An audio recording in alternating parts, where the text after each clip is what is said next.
Hallo und herzlich willkommen zu unserer UFO-Tour. Ja, heute haben wir uns angemeldet zu einer UFO-Tour mit der Leslie, die schon seit vielen Jahren mit UFOs zu tun hat und natürlich auch über UFO-Entführungen sprechen kann und zudem auch noch viele hunderte UFO-Sichtungen gemacht hat auf ihren Touren. Sie hat uns sogar gesagt, wir bekommen unser Geld zurück, wenn wir kein UFO sehen würden. Na, wir sind gespannt. Ja, und damit willkommen bei den Matrixern mit Jonathan und Niki. Ja, zudem werden wir dies an einem Ort tun, der ein Triple Vortex beinhaltet. Ich habe noch keine Ahnung, wo das ist, oder wir besser gesagt haben noch keine Ahnung. Wir lassen uns überraschen und sind gespannt, was da für Energien auf uns warten und welche UFOs und Aliens wir sehen werden. Ja, also wir dürfen gespannt sein und wir hoffen, dass wir da was filmen können, weil da ist ja tiefe Nacht. Wie diese Freunde hier. Ja, genau. Und mal schauen, was wir so an Filmmaterial sammeln können. And that's if I get through it all in a relatively normal amount of time. But I'm pretty good, so I should be able to. But then we'll start the viewing, like I said, and it starts off a little and it builds and builds and builds and builds till 10. So you want to see the best stuff? Be with me at 10. Okay? Are you guys going to be able to stay with me with kids till 10? Or they're not your kids? They're not. Oh. Okay, sorry. This is mine. Are they going to be able to stay with us till 10? Okay. No. I don't know about Now, here's the other thing. I see leggings. You guys are going to freeze to death because not only will it be 10 degrees colder where we're going right now, but when we're out there, it'll drop 20 degrees. It'll be in the 40s when we're done. So you need pants on top of those. Shorts. And you need pants. No, you guys, Mom shouldn't. Okay. No, it's high desert. Yeah. And if you looked up the temperature tonight, you would have seen it's going to drop at least down into the 50s, which will feel like freezing. So will you tell us where to go and we can meet you there? I wear my shorts right now. Yeah, because you guys are right at Arizona. Yeah, you guys, you need heavy jackets. I recommend hats. You brought them into town. You brought hats, not like this. And it has to cover your ears. I mean, at least this will at least help a little, but it has to cover your ears. Has to cover your ears, heavy jackets, warm pants, leggings like wearing skin. The two of you are going to be freezing. Do you have like giant ski coats with you? We have coats, hats, and gloves. Okay. They tell everyone, you must have a hat, you must have gloves, 2 pairs of pants, heavy coat. They promise me they tell everyone. Okay, so there you go, you guys. No, we go right now. Now, there's no restroom where we're going. Does anyone need a restroom? Yeah, I'm sorry, because, again, in the literature it says dress like this. And then when you call here, they say dress like this. Da, da, da, da, da, da, da. And if they didn't read through that list, I get to talk to them again.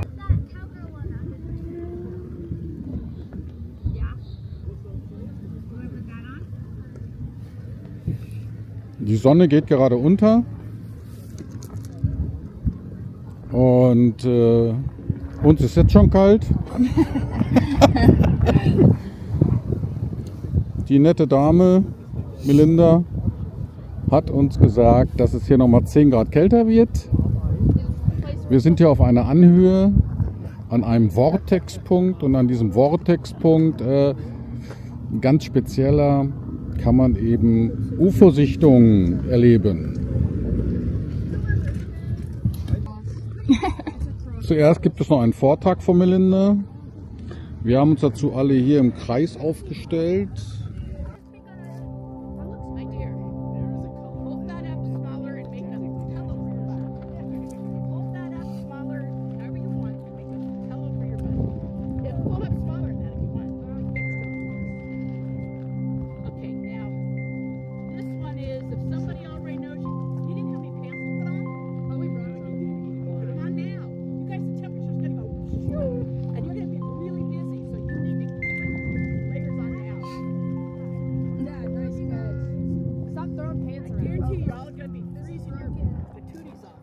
There are 5 places in Sedona really famous for being haunted. Yes, Haunted Hamburger Building is haunted, but it's not one of the real famous ones. Okay. But what will matter most tonight is if it was like last night, well, first above us, I'll get to that in just a minute, but later, it'll matter like behind Kasner, which is the big domed hill, and Coxcomb with the formations on it, and Bear Mountain, like that area will be most significant if it follows the pattern it did last night, which I expect it will. Now, I've been doing this, you heard me say, for 14 years. Now, normally, we might get some helicopters going over us, but not military ones. That's very rare. Normally, we'd get none. That would be the normal. And then sometimes we'd get 1 or 2 on a tour. So maybe 1 in 10 tours, we'd get 2 helicopters. And I covered that, and I covered military jets, and how you're seeing these things. We would always have the most sightings in the first hour as soon as it's completely dark, and it's not completely dark. We still have sunset, right? It's still technically dusk. But as soon as we lose all that glow, then there's like a 2-hour window, which I'll get into as part of my regular explanation. But there's a reason, it's very logical, why we would have more sightings in the beginning and why it tapers off, sightings meaning UFOs, of course, and why it tapers off later. And so it did that night. We were probably having the most sightings, 6 to 8, and 8 to 9, it tapered off. Well, I keep it clean. I have a basic rule. If I have anyone under the age of 14, I keep it really clean. But it helps with the telling of this story if I can at least say this. Because it gives the exclamation, the emphasis. He needs help with science, but his English is really good. Yes. I'm actually really good at science. Yeah, your vocabulary is good. That's a high-powered laser pointer. Which I wish I had one, but I don't. Wait, what? Oh, there's people over there. Sit down. Yeah, you guys, this is a public park. There'll be lots of people here. Okay, and sports, figures, rock stars, etc. Okay, then behind this bush, you might see kind of a soft glow over against the base of the mountains. When you're looking with the night vision later, you'll see that area all glowing. That's because that's the entrance to Boynton Canyon. With the goggles, it'll be real obvious because these increase light by 50,000 times. So that's why these help. You see 50,000 times more light. You're going to see 50,000 times more stars than you can see with your naked eyes. Yeah. Yeah, you see 50,000 times more lights. You see 50,000 times more stars. Okay. That's why the military uses them to find the bad guys. They can be in a jungle or in a city or out in the middle of the desert and know where the enemy is. So is it like... That's what these are made for. These are military night vision goggles. They're used every day in combat. So any light stationary below the horizon is a house or a ranch. Any light moving below the horizon is a car headlight. Because you guys will go, oh, there's a light moving. And I'll go, where? And you'll say, below the horizon. And I go, no, those are car headlights. Because there are streets and roads out there and people on them. Not a lot, but occasionally. Okay. And obviously this is public and people can come and go. Hopefully there'll be less people later because headlights are goggle death. If a headlight is on, flashlights, flash photography, and car headlights and tail lights are goggle death. Don't worry, I wouldn't have to spend $4,500 again, $4,500 again. But what it would do is burn out the tube. The tube is $2,700. $2,700 just for the tube. Okay, going back to what I was saying. So Secret Canyon goes back and stops, and then there's miles going back in the hills here, deep between the canyons, of nothing. But on this side of the hills, you have Long Canyon, you have Boynton Canyon. I already discussed that with Enchantment Resort in the entrance. You have Fay Canyon, you have what's called Lloyd Canyon, and then you have part of Sycamore Canyon. But up on these hills, there's like 3 obscure hiking trails, and that's it. 3 or 4. And they're really difficult. They're like 6 miles straight uphill. So they're if you look them up online, they're very advanced. Like you have to be an advanced hiker because you're going to go 6 miles uphill one way. Okay. So people rarely go up on them. Okay. But there's nothing on those hills. On top of those hills, there's nothing other than those obscure hiking trails, and that's it. On the other side, you have the end of Secret Canyon, you have Sycamore Canyon, and then further in the distance called Government Canyon. And those are wild, rugged, mountainous terrain. When I say there's nothing, there's no roads, no trails, no paths, no dirt roads, no structures of any kind, no homes, anything. Nothing. Now, behind Black Mountain over here, the big flat one, you have Sycamore Canyon, which has a hiking trail, follows the Verde River, and eventually goes back about 3 miles and ends. But the back of Sycamore Canyon's like another, you know, at least 4 miles of nothing, and the back end of Secret's another 3 or 4 with nothing. And they're both kind of divided by Secret Mountain, which is behind Bear Mountain. Bear Mountain you see right there, but behind it. But you add those together, and that's nearly 10 miles of nothing. No structures, no roads, anything. And the closest little town of any kind is 23 miles straight back. And it's on the 40 freeway. If you're driving from Flagstaff to Williams, like you're going to the Grand Canyon. So there's reverse engineering and crash retrievals. And then there are these facilities where they develop this stuff called reverse engineering. They reverse engineer, figure out how it's working, develop the technology, and apply it to our technology, etc. And some of that is done at mainstream aerospace companies like Lockheed Martin and Raytheon and General Dynamics, you know. But a lot of it is done in these super secret facilities. So we've had insiders come forward who say that there is both triangle technology, triangle craft being built there, and DISC. DISC is your classic flying saucer. DISC, that's what that shape is called. But regardless, there's reverse engineering. People have had lots of UFO sightings in the area, but people have seen out over these canyons and hills a high amount of the big triangles, black triangles, and DISC, flying saucers. Very common. I've seen both multiple times. I'll get to that. We've seen it on this tour. I'll get to that. Okay. We would usually, as I started to say, see more stuff above us in the beginning. And the reason is, even though it's now dark where we are, now that it's completely dark, starting right about now, and for the next 2 hours, or starting maybe 15 minutes ago, and for the next 2 hours, everything in the upper atmosphere is still in bright sunlight. What we call night is just the shadow of the planet. That's all nighttime is, Earth's shadow. It's just really thick, you know. As we rotate away from the sun doesn't move, we do. As we rotate away, because everything's rising in the east, setting in the west. Well, none of the stars or the sun or any of the planets move. It's we're moving. We're spinning. So as we rotate away from the sun, the shadow of the night that's hugging the ground starts to expand out into space. But there's a 2-hour window as soon as it's dark, where even though it's dark where we are, everything in the upper atmosphere still got bright sunlight hitting because the sun's just over the horizon, right? In fact, commercial airline pilots will tell me, even though when we've had it dark for 2 hours, let's say it's 8:30 at night for us, if they're at 45,000 feet, maximum cruising altitude, flying to the west, they can still see sunset in the distance over the horizon.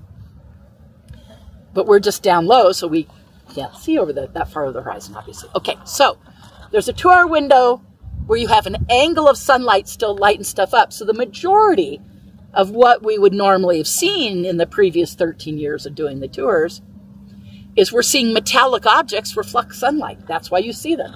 They're metal reflecting sunlight for the most part.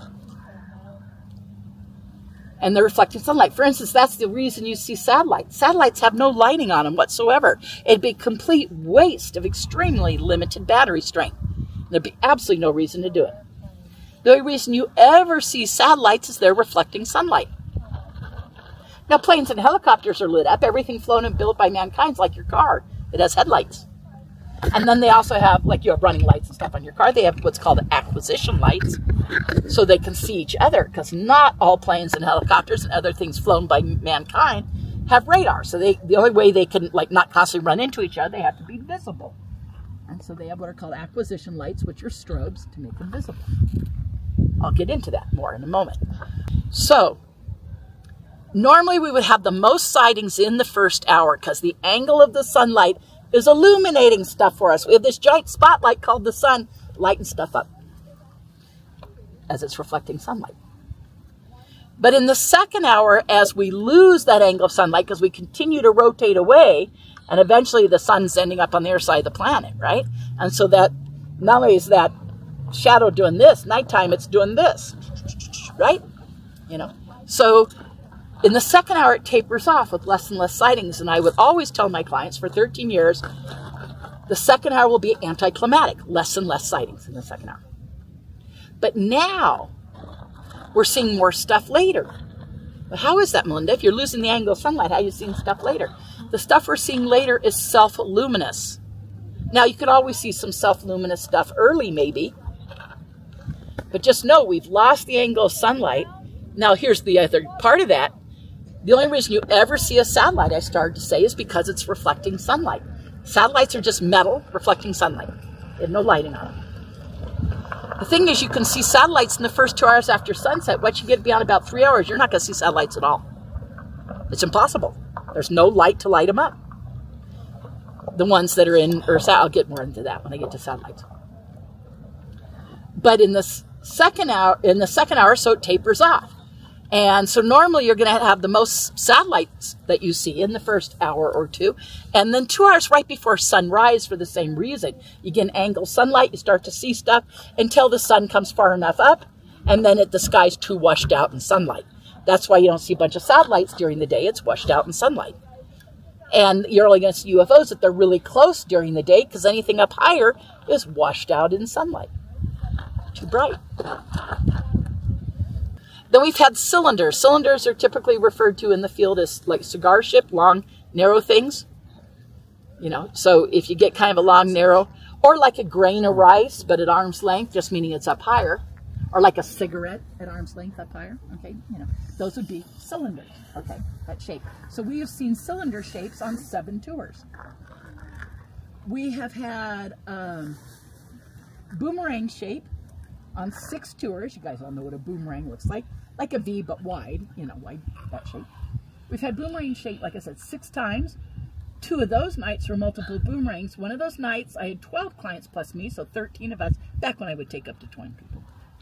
There were 13 of us, and 13 people agreed that in under an hour's time, no joke, we'd seen about 10 boomerangs. And those boomerangs that night, we were lasering. The lasers were bouncing off all over the place off the boomerangs. And those boomerangs kept coming in groups of 2, 3, 4, and 5, like 2, 3, 4 at a time. Would come in at a time, stop, pivot, and then go. You know, come right over, stop, pivot, leave. You know, they kept coming in these groups. It was a phenomenal night, let's just say. Mm-hmm. Okay. That's boomerangs. We've seen a big V shape once. Now, boomerang's wide like this, right? Big V shape, like capital letter V. We've had that once. 3 times we had like a big diamond shape, like, you know, diamond on a playing card. You guys know what that shape. What? Like a kite shape almost? Yeah, like a kite, you know, or like, you know, the diamond on playing cards, you know, that shape. We've seen that 3 times. Twice we had, it was like a disc, but a point on one side, so it's a big fat teardrop shape. Big fat teardrop. We've seen that twice. I already said ovals. We've seen that, what did I say, 5 times. And we've seen discs 4 times, but we've had teardrop twice.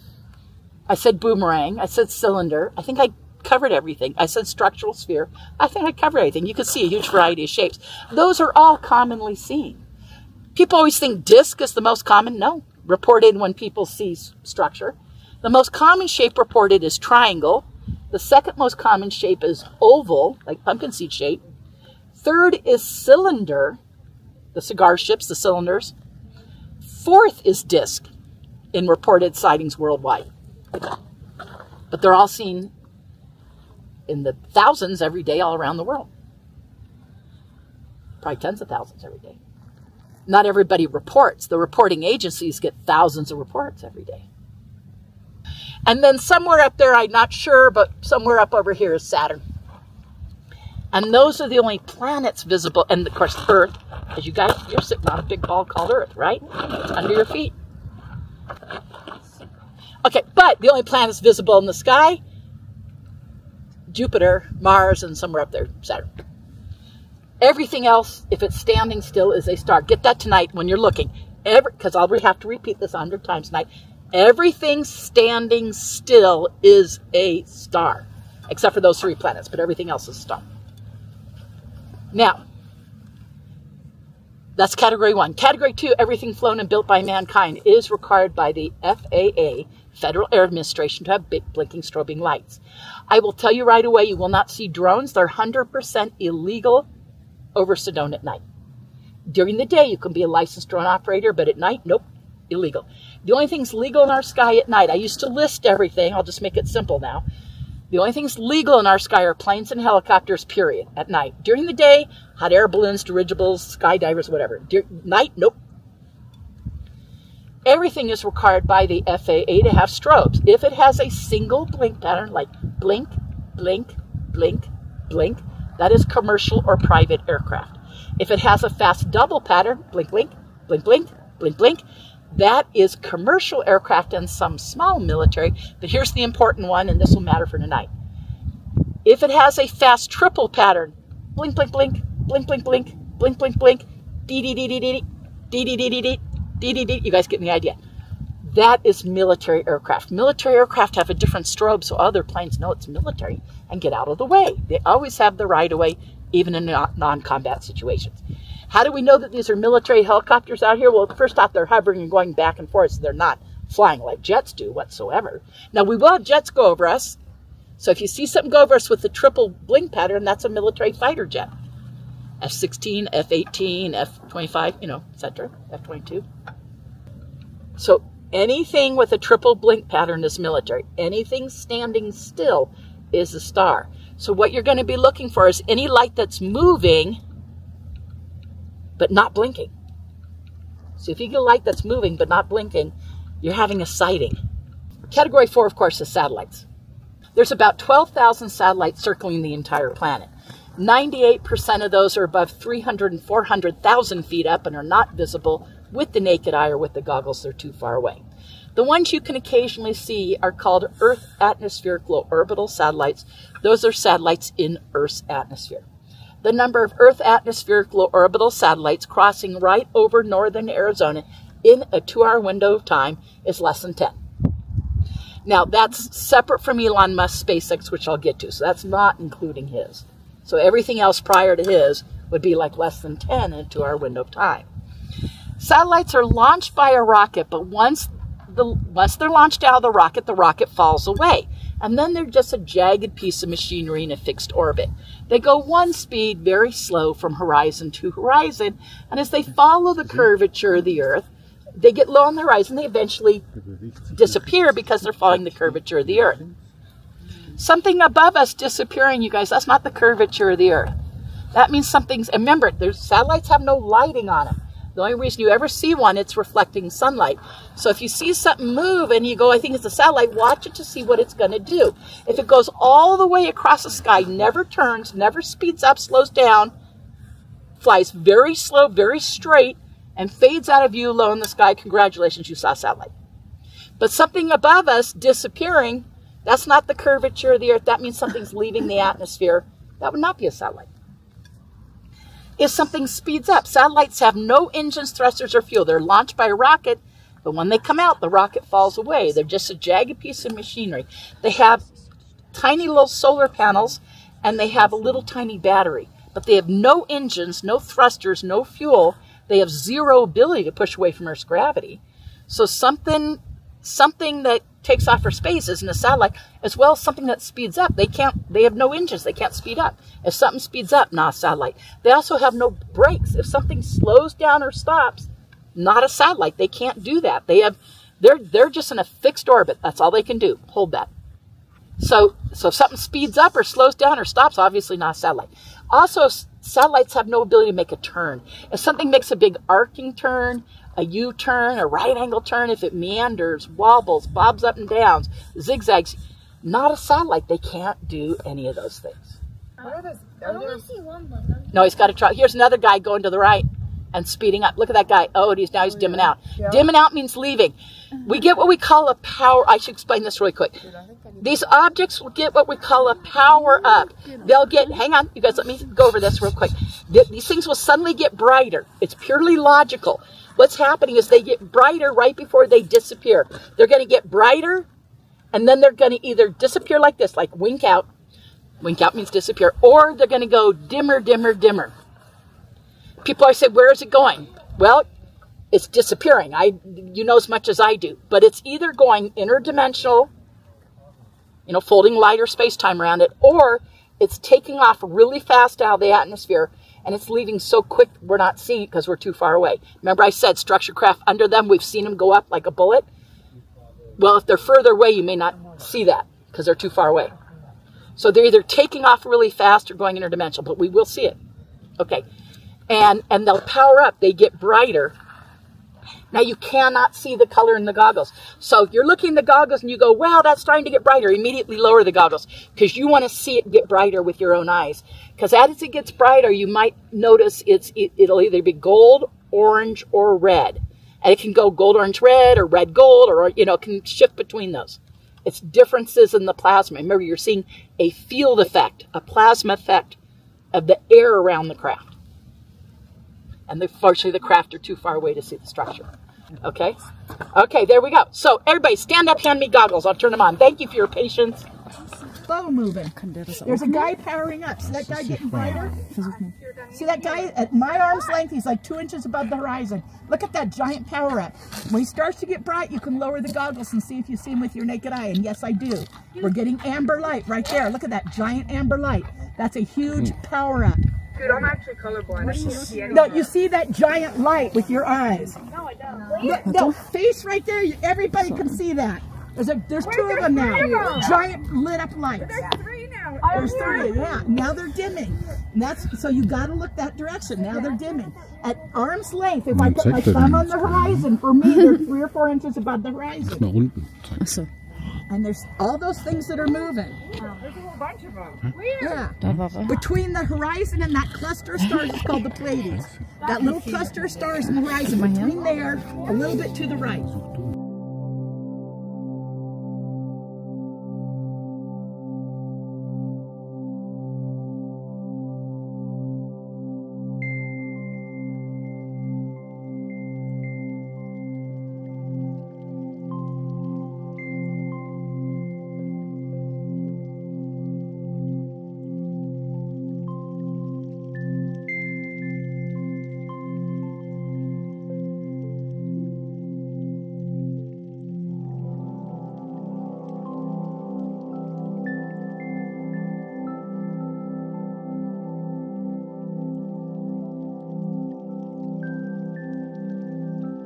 Okay, who doesn't have goggles? Come look. Come stand next to me. I don't, but I just have my way. So. Okay, somebody else doesn't have them. We've got another odd man out. If you don't have goggles, come grab mine. I see so many right now. Moving? Yeah. I can see an airplane. We're not looking for planes. We're Oh my looking gosh, I for see one. I'm looking for UFOs. anything that moves. Oh, I see it. Well, Oh, that's an blinking. airplane. Just rule out all the blinking stuff. That. Now there's a bunch of things Oh, moving. yeah. Das ist ein Flugzeug, ja. Der blinkt einmal, fliegt weiter, blinkt noch einmal. So what is the thing Never mind, guys, I had one. right south of Jupiter? And it doesn't look like it's blinking, but it's really bright. Da unten begleitet den einer. Aber der ist so in der exakt gleichen Position. Ist doch verrückt. Ja, wir haben gerade 2 UFOs gesehen, die nebeneinander hergeflogen sind. Vielleicht im Abstand von 2-3 Kilometern. Oh, wo ist der Fette jetzt hin? Shit. Ist er weg? Einfach verschwunden. Ah, da oben ist noch ein Fetter. Siehst du den auch? Ja, könnte.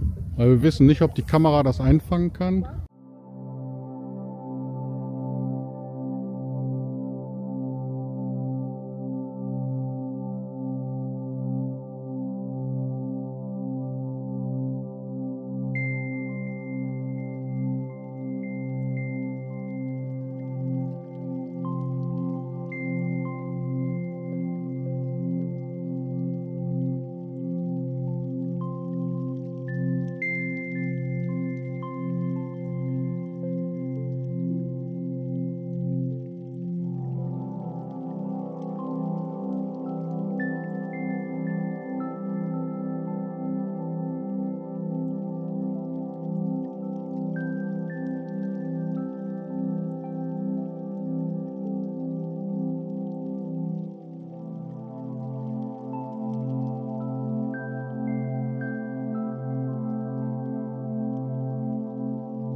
Ja, jetzt unser Abschlussbericht zu unserem coolen UFO-Abend. Wir haben wirklich richtig, richtig viel gesehen. Da war echt die Party los, würde ich sagen. Ja, wie findest du's? Ja, also es war sehr erstaunlich. Die Melinda Leslie hatte uns ja versprochen, ihr werdet ein UFO sehen. Und wenn ihr kein UFO seht, dann kriegst du dein Geld zurück. Ja, keiner hat's Geld zurückbekommen. Keiner hat's Geld zurückbekommen. Also wir haben auch schon viele UFOs gesehen, so im Laufe unseres Lebens. In einer Nacht haben wir in Österreich, in der Nähe von Graz, sogar 7 Stück oder so in der Nacht gesehen. Mhm. Aber heute Nacht, also da haben wir keine Ahnung. 100 gesehen? Ich weiß auch nicht. Jedenfalls ist auch sehr spannend. Ich habe mal hier 3 Screenshots gemacht. Dort sieht man, dass in dieser Area, wo die ganzen UFOs gesichtet wurden von allen Teilnehmern, wirklich gar nichts ist. Die Melinda hat auch erzählt, dort ist im Umkreis von 15 Meilen oder 20 Meilen rein gar nichts. Auch keine Infrastruktur, noch nicht mal ein Wanderweg.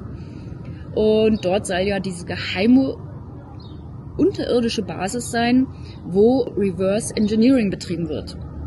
Das heißt, dort werden Alien-Raumschiffe, die abgestürzt sind oder die sie eingefangen haben, eingesammelt und nachgebaut.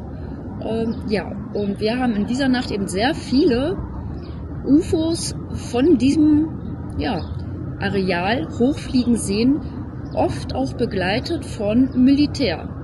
Und ja, das hat sie auch erklärt, dass das da recht typisch ist, dass diese unbekannten Objekte von dem Militär dort begleitet wurden. Und wir haben oft beobachtet, wie diese Objekte erst sehr langsam aufgestiegen sind, immer weiter Richtung Himmel, Universum und dann abgezischt sind. Das war so mega cool. Das könnt ihr euch nicht vorstellen. Das war echt abgefahren. Und dann einfach blopp weg. Interdimensional gegangen, keine Ahnung. Ja, es war erstaunlich. Die sind also irgendwie vom Boden aufgestiegen, so, das war mein Eindruck. Dann hat es ganz hell aufgeleuchtet. Ja, und dann schoss es nach hinten weg und wurde innerhalb von 2-3 Sekunden winzig klein, bis es dann verschwunden ist. Mega cool. Ja, mega cool. Zwar haben wir jetzt keine UFOs gesehen, die richtig Struktur hatten. Also man konnte jetzt nicht sehen, ob das jetzt eine Untertasse war oder ein Dreieck oder ein Würfel oder ein Diamant oder sonst was, weil es so hell geleuchtet hat mit dem Nachtsichtgerät. Ne? Und diese Objekte waren überwiegend auch nur mit dem Nachtsichtgerät sichtbar. Sie hatte, glaube ich, davon einige mitgebracht. 8 Stück. 8 Stück oder so. Und damit konnte man die alle sehr gut sehen. Und teilweise war der Himmel voll. Ja. Über diesem Berg da hinten. Ne? Also wir haben in eine bestimmte Richtung geguckt, von der uns Melinda gesagt hatte, immer da sieht man die meisten. Und es stimmte. Also man sah auch Flugzeuge oder vielleicht hier mal oder da mal einen Hubschrauber, genau. Aber man hat die UFOs eigentlich ziemlich gut unterscheiden können nach ihren Angaben, wie man das macht. Und das waren viele. Also ich habe einmal durchgeschaut, zum Beispiel habe ich, glaube ich, 20 UFOs gesehen. Ja, oder so. Auf einmal. Auf einem. Genau, sie sagt ja, die UFOs erkennst du daran, dass sie nicht blinken oder irgendwas tun. Da haben wir richtig viele gesehen. Wir haben auch sehr viele Formationen gesehen oder 2, die sich begleitet haben und weg sind und Triangle-Formation, also Dreiecksformation oder 7, 8 bis 20 auf ein Stück als Formation, die weggedüst sind. Das war schon echt abgefahren. Ja, und wenn man da unten steht mit seinem kleinen Nachtsichtgerät und dort hinüberblickt und dort die ganzen UFOs sieht, da denkt man sich schon, ja Leute, was macht ihr denn da? Ne? Was treibt ihr da? Warum landet ihr da? Warum startet ihr da? Warum fliegt ihr weg? Und wo wollt ihr hin? Ne? Was habt ihr vor? Also man merkt, dass da schon irgendwas läuft, wovon uns natürlich keiner irgendwas erzählt. Spannend finde ich ja, dass sie erzählt hat, dass sie glaubt, dass die wenigsten Objekte, die du da siehst, reversed engineert sind. Das heißt, der Großteil wird nicht menschlich bemannt sein. Worauf das dann schließt, ist, worauf man dann schließen kann, dass sie natürlich dann mit Aliens besetzt sind. Sie sagt vorrangig Grace, das glauben wir auch. Und dass sie weiß aus sehr zuverlässigen Quellen, dass viele Untergrundbasen oder Ranches sogar mit Aliens zusammenarbeiten. Also dass das da gar nicht unüblich ist. Das ist sehr Standard, dass da Menschen und Aliens zusammenarbeiten, eben wie vorrangig die Greys. Und ja, wundert mich nicht. Da sind wahrscheinlich gestern eine Menge Grey-UFOs aufgestiegen, warum auch immer. Aber da ist ja, wie gesagt, auch die geheime Untergrundbasis. Mega spannend. Ja, mega spannend war der Abend und ja, wir sind dort um 6:45, 7 Uhr abends angekommen und da hat sie uns erstmal einen Vortrag gehalten, 1,5 Stunden, der war etwas langatmig. Ja, es gab viele Füllwörter. Ja, und dann hat sie ihre Goggles ausgepackt und damit haben wir dann alle, wir waren 10 Personen, die teilgenommen haben, auch mit ein paar Jugendlichen dabei und die waren auch ganz begeistert, als sie ihr erstes UFO sahen und so weiter und das war schon richtig klasse. Ja.